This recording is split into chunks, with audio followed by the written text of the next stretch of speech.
de bancadas. São em grande parte para obras, serviços nos estados. Se confirmada, para 2020, esse valor salta para 8 bilhões de reais. O texto determina que, a partir de agora, essa entrega de bens e serviços à sociedade, como das emendas de bancada, só poderá ser bloqueada por razões técnicas ou fiscais. Na prática, vai diminuir a liberdade do governo de administrar o dinheiro do orçamento. Hoje, segundo a equipe econômica, cerca de 93% do orçamento estão comprometidos. Com a mudança, esse percentual sobe para cerca de 97%. Em nota, a presidência da Câmara declarou que a proposta garante a compatibilidade com um teto de gastos que não poderá ser ultrapassado, que não impede o governo de atuar no sentido de conter déficits, nem de realizar o contingenciamento de despesas, quando necessário, e que torna o orçamento público mais realista e, por consequência, atribui maior peso às propostas do Executivo aprovadas pelo Legislativo, e que o orçamento deixa de ser uma peça de ficção. Este economista considera que a proposta torna mais penoso o planejamento de despesas. Isso dificulta a vida dos gestores das contas públicas, porque esse enrijecimento dos gastos do orçamento, ele vai provavelmente gerar obstáculos ao cumprimento das regras fiscais, como o chamado teto de gastos. O ministro da Economia disse que é a favor de descentralizar os gastos públicos, mas que vê com preocupação ter mais despesa carimbada. O que vai acontecer com isso, evidentemente, é que vai estourar o teto de gastos mais cedo ainda, bem mais rápido. Está tudo carimbado, com 96% já está quase estourando, se tiver 98%, 99% carimbado, tudo indexado, subindo sem parar, vai explodir rápido. Então, eu não gosto do carimbo. Por outro lado, eu acho que ninguém mais legítimo para gastar o dinheiro do que um deputado que foi eleito. Muito mais do que qualquer ministro. O texto já está no Senado. O líder do PSL, de Jair Bolsonaro, estranhou o apoio do partido na Câmara. Eu estou desde ontem agoniado, porque nós não recebemos nenhuma nota técnica de nada aqui no Senado. Eu não sei o que defender. Me penitencie, isso nosso time está falhando. Eu acho que é um governo que está tentando acertar. E aí, de repente, quando ele parte para as ações no Congresso, o principal opositor dele é ele mesmo? Quer dizer, então está falhando alguma coisa entre nós. O presidente do Senado declarou apoio ao projeto. Uma emenda constitucional que possa descentralizar recursos e que possa, de fato, atender na ponta os brasileiros que mais precisam de recursos, terá e tem o meu total e irrestrito apoio. O presidente Bolsonaro e o deputado Rodrigo Maia voltaram a dar declarações que expõem claramente o clima de alta tensão entre os dois. Numa entrevista à TV Bandeirantes, ao ser questionado sobre queixas que o presidente da Câmara havia feito, Bolsonaro disse que Maia está um pouco abalado por questões pessoais que vêm acontecendo na vida dele. Foi a segunda vez que o presidente fez referência aos tais problemas pessoais desde a operação em que foi preso o ex-ministro Moreira Franco. Moreira é padrasto da mulher de Maia. Em resposta, o presidente da Câmara disse que abalados estão os brasileiros, esperando que o governo comece a funcionar. Rodrigo Maia listou problemas nacionais, como, por exemplo, os milhões de desempregados, para afirmar que o presidente está brincando de presidir o Brasil. Maia disse ainda que o presidente e o parlamento devem, em conjunto, resolver os problemas do Brasil e não perder tempo em coisas secundárias. Agora há pouco, o presidente Jair Bolsonaro diz que não houve brincadeira da parte dele e que brincar não é palavra de alguém que conduz uma casa, referindo-se à presidência da Câmara dos Deputados. Entre os investidores, a dificuldade de relação do governo com o Congresso aumentou a preocupação sobre o futuro da reforma da Previdência. A Bolsa de São Paulo caiu 3,6%. A cotação do dólar subiu para R$ 3,95, a maior em quase 6 meses. O líder oposicionista que se declarou presidente interino da Venezuela, Juan Guaidó, convocou hoje a população a pressionar pelo fim do governo de Nicolás Maduro. Amanheceu, mas ao menos 15 dos 23 estados venezuelanos continuaram no escuro. Com o apagão, as lojas ficaram fechadas, as aulas foram canceladas e nem os sinais de trânsito de Caracas funcionavam. Foi no meio disso tudo que o autoproclamado presidente interino Juan Guaidó reuniu seguidores para anunciar o que chamou de Operação Liberdade. Guaidó convocou os venezuelanos para o que disse ser a maior manifestação da história, para fazer pressão para derrubar o governo de Nicolás Maduro. O ministro da Comunicação de Maduro afirmou que o apagão se deu por sabotagem na hidrelétrica, que é responsável por gerar 70% da energia do país, e que os Estados Unidos estariam por trás disso. Enquanto Guaidó discursava em Caracas, Fabiana Rosales, a mulher dele, estava aqui nos Estados Unidos e foi recebida por Donald Trump na Casa Branca. Ela disse ao presidente americano que a Venezuela está passando por uma crise horrível. Rosales também disse que teme pela vida do marido. Ontem, um grupo de aliados de Maduro cercou a Assembleia Nacional. Segundo a agência de notícias Reuters, eles jogaram pedras contra o carro em que estava Juan Guaidó. Ninguém ficou ferido. Militares russos desembarcaram na Venezuela nesse fim de semana, numa demonstração de apoio a Nicolás Maduro, que o governo americano classificou como uma provocação. Trump disse que a Rússia tem que sair da Venezuela. O parlamento britânico se reuniu hoje para votar uma série de alternativas para a saída da União Europeia. Só que nenhuma das propostas recebeu a maioria dos votos. Não há precedente na história britânica. Uma primeira-ministra sem o controle das votações. O parlamento ignorou um direito do governo e assumiu as rédeas por um dia. Theresa May viu 8 soluções para o Brexit em pauta, e nenhuma era dela.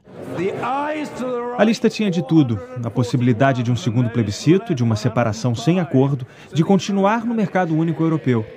Mas os deputados não conseguiram aprovar nenhuma das alternativas. O parlamento só confirmou uma crítica da primeira-ministra. Os deputados sabem apenas o que não querem. O Brexit seria no dia 22 de maio se houver algum consenso em breve. Se não, os britânicos teriam só mais 2 semanas para decidir o que fazer. O acordo da primeira-ministra foi derrotado 2 vezes. Theresa May ainda viu o parlamento assumir o controle. E diante da morte política iminente, ela tentou uma cartada final. Prometeu entregar o cargo, mas só se o acordo dela for aprovado. O anúncio mexeu com o partido da primeira-ministra. O líder da ala mais radical dos conservadores queria sair da União Europeia sem acordo.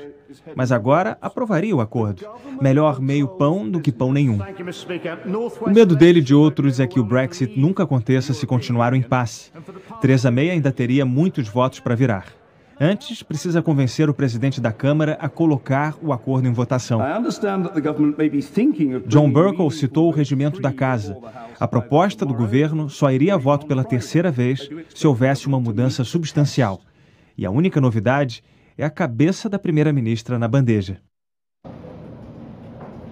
A seguir, autoridades de Moçambique temem uma epidemia de cólera depois do ciclone. O ministro da Justiça, Sérgio Moro, defende no Senado o pacote anticrime.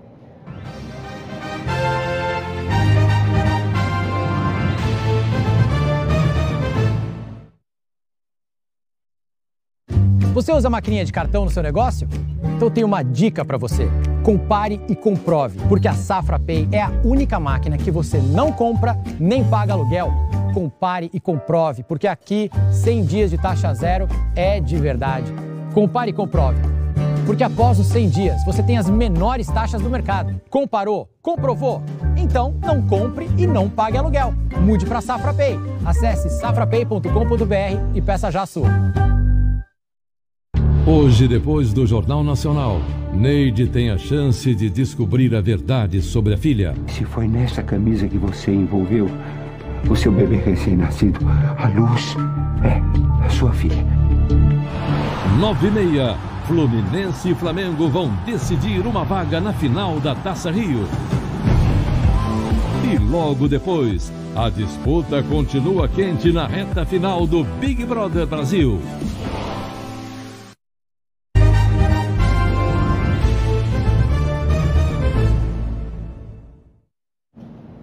Autoridades de Moçambique confirmaram os 5 primeiros casos de cólera desde a passagem do ciclone. Os médicos temem uma epidemia no sudeste africano. Os casos confirmados foram em Beira, a 4ª cidade mais populosa do país e a mais prejudicada pelo ciclone há 13 dias. Centenas de pessoas estão nos hospitais com diarreia, um dos sintomas da doença. É o caso dos 3 filhos desse casal. Eles ganharam dos médicos 3 pequenas garrafas de solução de cloro para tratar a água. De ontem para hoje, um sinal um pouco positivo. Vou esforçar a dar essas misturas, esse medicamento e ver o resto. Graças a deixar tudo nas mãos de Deus. O cólera é transmitido pela comida e água contaminadas e pode matar dentro de horas se não houver tratamento adequado. Os surtos são comuns em lugares com saneamento básico em colapso. Quase 130 mil desabrigados estão vivendo em locais improvisados. Esse brasileiro relembra a noite de terror no dia do ciclone. No meio da noite, as janelas começaram a quebrar. Já não entrava somente água, o vento vinha muito forte com areia. A gente começou a tentar fazer uma limpeza, abrir algumas coisas, segurar. Mas depois de umas 2 horas a gente já estava cansado, a gente falou, deixa, vamos tentar só resguardar as crianças. O missionário Cristiano, também brasileiro, mora em Moçambique há 11 anos e tenta ajudar quem perdeu tudo. Orientamos para ir para abrigos, para ir para locais tipo escolas, igrejas, hospitais, lugares onde tem estruturas de concreto mais bem construídas. A internet está instável e ainda há várias regiões sem energia elétrica, que foi cortada por precaução horas antes da chegada do ciclone. Aqui no bairro onde eu estou, por exemplo, luz só mesmo do equipamento usado para gravar, que funciona com bateria, ou nas casas onde há gerador. Segundo o embaixador do Brasil em Moçambique, 2 aviões da Força Aérea Brasileira devem chegar ao país até sexta-feira, com 20 bombeiros que atuaram em Brumadinho para ajudar as autoridades locais. 100 mil euros foram destinados à ajuda emergencial a Moçambique. Quase 2 milhões de pessoas precisam de ajuda urgente no país, o mais afetado pelo ciclone. Só em Moçambique, mais de 460 pessoas morreram e centenas estão desaparecidas. Aqui no Brasil, a Maria Júlia Coutinho tem informações sobre a tempestade tropical que se formou no oceano. Não é isso, Maju? Boa noite. Oi, Renata, é isso mesmo. Boa noite para você e para o Bonner. Olha, e para todos, a tempestade tropical Iba perdeu força. Tudo começou com uma baixa pressão que ganhou corpo, virou uma depressão tropical, ficou mais intensa e tornou-se tempestade tropical. E agora, um pouco mais fraca, volta a ser considerada depressão tropical, atuando no mar. No continente, a chuva tem se concentrado no norte e no nordeste do país e o alerta de temporais amanhã vale justamente para essas regiões. Destaco aqui os temporais que podem chegar com ventania ao litoral do Rio Grande do Norte, da Paraíba e de Pernambuco. Deve chover muito e a qualquer hora no Recife, João Pessoa, Natal e em Fortaleza. Previsão de bastante chuva também para Cuiabá, Belém, Manaus e Porto Velho. E lá em Rondônia é bom ficar de olho a cheia do rio Mamoré, que pode ultrapassar a cota de inundação no município de Guajará-Mirim. Vindo aqui para o Centro-Sul, destaca o tempo instável entre parte do Paraná e do Espírito Santo, com previsão de chuva volumosa em Santos, Ubatuba e Paraty. Chuva a qualquer hora no Rio, em São Paulo e em Curitiba, 30 de máxima no Rio, 23 apenas em São Paulo e somente 21 em Curitiba. Tempo aberto é nessa faixa amarela aqui, que vai de parte de Mato Grosso do Sul ao Rio Grande do Sul. Renata. Até amanhã, Maju. Até amanhã. O ministro da Educação, Ricardo Vélez, participou hoje de uma audiência na Câmara dos Deputados e foi questionado sobre a situação na pasta, que tem recebido críticas.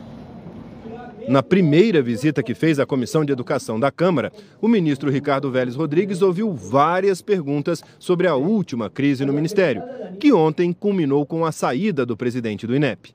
O ministro disse que Marcos Vinícius Rodrigues agiu sem consultá-lo ao assinar a portaria que adiou a avaliação da alfabetização. A portaria foi revogada 24 horas depois de publicada. O diretor-presidente do INEP puxou o tapete. Ele mudou de forma abrupta o entendimento que já tinha sido feito para a preservação da base nacional curricular e fazer as avaliações de comum acordo com as secretarias de educação estaduais e municipais. Em entrevista ao Bom Dia Brasil, o ex-presidente do INEP, Marcos Vinícius Rodrigues, antes do ministro falar para os deputados, disse que apenas seguiu orientação do Ministério. Eu tinha que publicar a portaria e eu tinha como respaldo uma portaria que foi feita por 2 diretores do INEP, pelo secretário de alfabetização do MEC, tá? Além de todos os colaboradores, além de todos os colaboradores, e tinha ainda um documento à parte em relação à não inclusão da alfabetização. Foram 5 horas de sessão e o ministro foi muito cobrado sobre a indefinição de programas e a falta de posição em relação a políticas importantes do setor, como o Fundeb, principal fonte de recursos para a educação e que, por lei, acaba no final do ano que vem. O ministro disse que está trabalhando e que os resultados demoram a aparecer. Questionado sobre a permanência no cargo, disse que não pretende pedir demissão. Ficarei no ministério até que o senhor presidente me diga, olha, os seus serviços, muito obrigado, tchau. Vélez também falou sobre a violência nas escolas e tráfico de drogas e voltou a defender escolas cívico-militares. A gestão cívico-militar afasta o traficante da escola. O traficante dá no pé. E porque o traficante quer massa de manobra barata. Era o que fazia Pablo Escobar em Medellín, a mesma coisa. Pablo Escobar tinha reservado campos de futebol para os jovens e uma pequenininha biblioteca. O ministro também falou sobre a política de cotas. Disse que elas durarão enquanto for necessário e que, à medida em que as escolas públicas melhorarem, a tendência é que as cotas deixem de existir.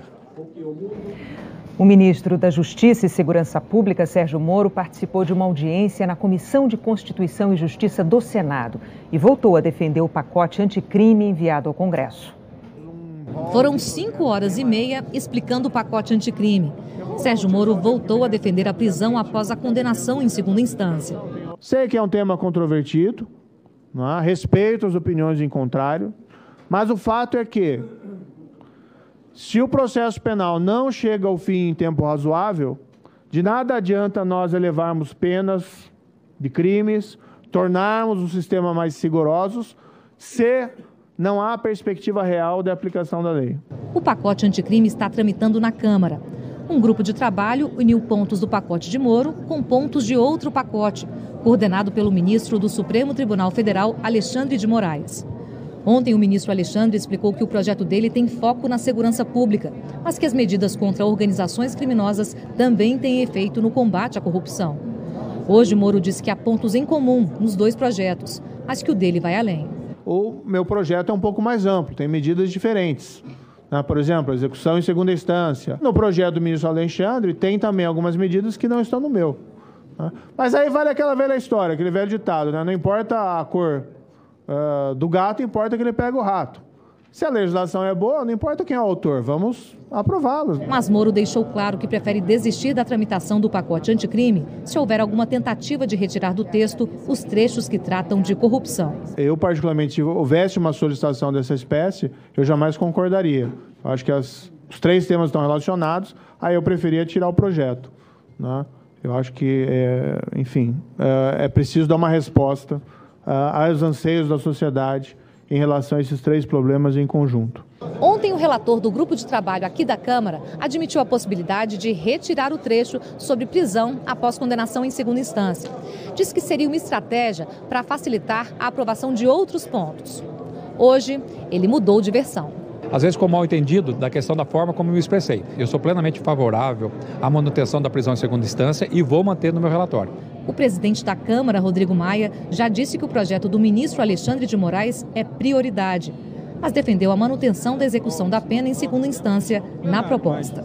Eu acho que a gente não deve antecipar a retirada de um tema que veio com o amparo do Poder Executivo, tem apoio na sociedade, a gente deve debatê-lo no momento adequado, no plenário, e aí o plenário, que é soberano, pode decidir. O Ministério da Defesa divulgou a ordem do dia a ser lida nos quartéis, em referência a 31 de março de 1964, quando teve início a ditadura militar que perdurou por 21 anos. A ordem do dia foi uma determinação do presidente Jair Bolsonaro, que mandou que o Ministério da Defesa fizesse as comemorações devidas, segundo afirmou o porta-voz Otávio Rego Barros. O documento, assinado pelo ministro da Defesa, Fernando Azevedo e Silva, e pelos 3 comandantes das Forças Armadas, não classifica o regime militar como uma ditadura oriunda de um golpe. O texto diz, abre aspas, as Forças Armadas participam da história da nossa gente, sempre alinhadas com as suas legítimas aspirações. O 31 de março de 1964 foi um episódio simbólico dessa identificação. Fecha aspas. Outro trecho afirma que o 31 de março estava inserido no ambiente da Guerra Fria e que a intervenção militar contou com o apoio da maioria da população e da imprensa da época. Abre aspas. As famílias no Brasil estavam alarmadas e colocaram-se em marcha. Diante de um cenário de graves convulsões, foi interrompida a escalada em direção ao totalitarismo. As Forças Armadas, atendendo ao clamor da ampla maioria da população e da imprensa brasileira, assumiram o papel de estabilização daquele processo. Fecha aspas. E prossegue o texto da ordem do dia, abre aspas. As lições aprendidas com a história foram transformadas em ensinamentos para as novas gerações. Como todo o processo histórico, o período que se seguiu experimentou avanços. Fecha aspas. O documento afirma que as Forças Armadas, abre aspas, acompanharam estas mudanças. Em estrita observância ao regramento democrático, vêm mantendo o foco na sua missão constitucional e subordinadas ao poder constitucional, com o propósito de manter a paz e a estabilidade para que as pessoas possam construir suas vidas. Fecha aspas. Por fim, os comandantes militares afirmam, abre aspas, 55 anos passados, a Marinha, o Exército e a Aeronáutica reconhecem o papel desempenhado por aqueles que, ao se depararem com os desafios próprios da época, agiram conforme os anseios da nação brasileira. Mais que isso, reafirmam um compromisso com a liberdade e a democracia pelas quais têm lutado ao longo da história. Fecha aspas. O texto da ordem do dia deve ser lido nos quartéis do Exército, Marinha e Aeronáutica até a sexta-feira, dia 29. A Defensoria Pública da União, o Instituto Vladimir Herzog e 6 parentes de vítimas da ditadura entraram com ações na Justiça Federal e no STF, pedindo que o governo seja proibido de celebrar a data. A seguir, a morte do jornalista Rafael Renzel, sobrevivente da tragédia da Chapecoense.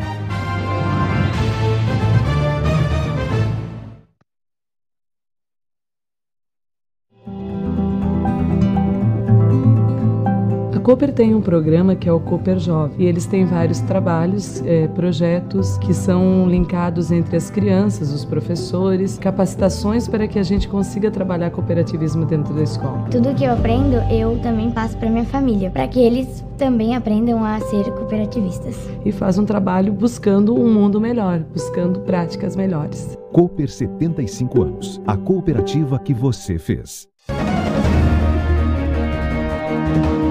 O Jornal do Almoço dessa quinta-feira traz uma reclamação de quem depende da rede pública de saúde. Está faltando remédio em alguns postos de Joinville. Não tem a medicação contínua controlada, a receita vence e o remédio não chega. Tem ainda as principais notícias dessa quinta-feira em Joinville e em Santa Catarina. No Jornal do Almoço, a gente espera você.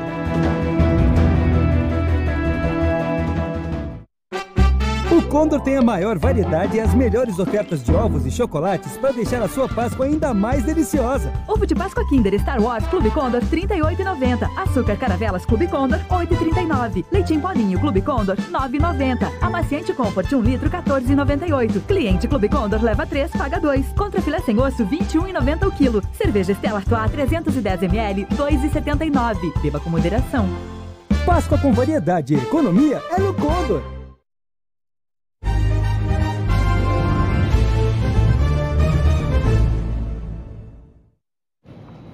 Morreu ontem, aos 45 anos, o jornalista Rafael Renzel, um dos poucos sobreviventes da queda do avião da Chapecoense. Rafael Renzel era um homem apaixonado pela comunicação, pelo futebol e pela Chapecoense. Se descrevia como um jornalista apaixonado pela profissão e com 2 datas de nascimento, 25 de agosto de 73 e 29 de novembro de 2016.